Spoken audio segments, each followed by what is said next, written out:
gentlemen, boys and girls, thank you so much for logging on to thecage.com.sg. It's time for You Heard It Here First, and of course I'm here with my brothers, Sanjay, Raj and Raja. And we're here today to send out our deepest condolences, of course, to you if you're from England. That is after the terrible defeat by Croatia and the fact that you guys are out of Euro.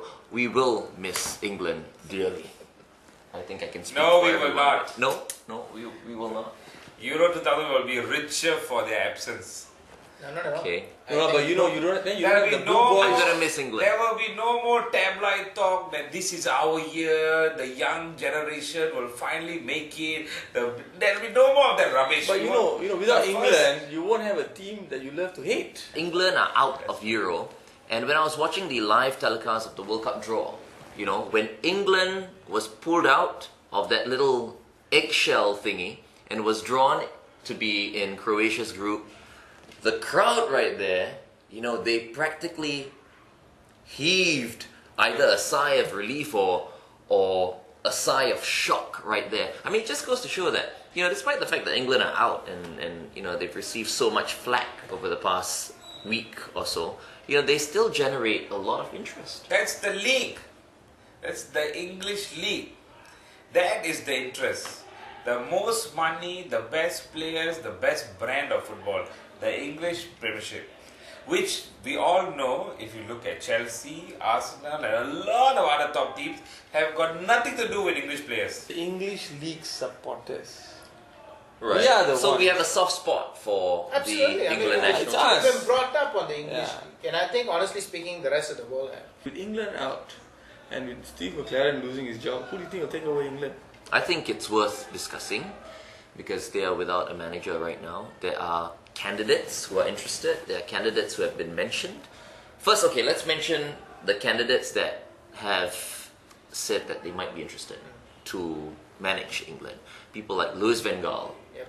Harry Redknapp, although he didn't really say, I want the job, but I got the impression he does want the Of job. course. We also have Jose Mourinho, who's just come up to say, come get me. And last but not least, Capello. Guys? I say Jose. He's the kind of manager England needs.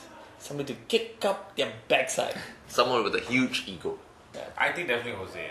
You look at Brian Bowie, look at him on TV. He's an ugly cock, you know, and you do not want to hear this fella talking that he rules the destiny. You don't want to see him. Yeah. So you want some good-looking fella with balls of steel who will put all of these fellas out of the television screen. Jose! I think I would rather have Capello. Because I think if you watch Chelsea play, yes, they had determination, they had steel and everything else. The only country that plays exciting football is Brazil. Everybody else, Greece, won Euro 2006. So you 2004. 2004. That was terrible. I was there. Yes. It was the most boring final. Football is one dominates international football. The other manager I think would be good for England is The Kancha. Brazilian guy, Scolari. Scolari. I think he would be a good candidate as well. Really? Yeah. Okay. So it's Jose, Capello. Capello, or Scolari. Yes. Okay, in closing, I think we should mention one very important quality that the new England manager must have. He has to be deaf.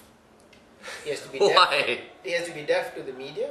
But that's a very interesting point you said. The manager should be deaf because that's what Sven-Göran Eriksson has been saying all the time. I mean, he suffered quite a bit and he said sometimes, you know, you just have to block everything out and just not listen to anyone. Just don't give a damn and make your own decisions. He must be able to do magic. He must be a magician because he's working with half-baked players. So the only way for him to get any success, if he's like a mind freak, the kind of the guy who can float, he must be a magician. England manager must be animated and full of action. I'm sick and tired of it. I remember watching Sven-Göran Eriksson sitting down doing this. And then you see Steve McLaren holding his umbrella and his coffee. What the hell is that? We need somebody The at the Wally with the touchline. We brolly. need somebody who to do things during the 90 minutes. Arsene Wenger does a better thing. Oh no one touch Arsene Wenger. Oh well, I tell you, that's action, man. But it seems like it's unanimous. Maybe someone as animated as Jose, someone We need with it. an ego like Jose. Well, who Magical knows? powers. Let's not forget magical powers. Who knows? You know, he could get England through to the World Cup 2010 and maybe even secure the World Cup for England. You never know. They may seem down now, but you can never tell. You had it here first. Alright folks, before we go, a really nice quote once again, because from what I understand, you guys were a little peeved that we didn't give you your favorite segment, which is the quote of the week, right? And so we've got one really good one for you this week. It's by David Beckham on the topic of England, of course. This is what he says about the England national football team. We have some of the best players in England. Well done, David. What a patriot. We love you, Bex.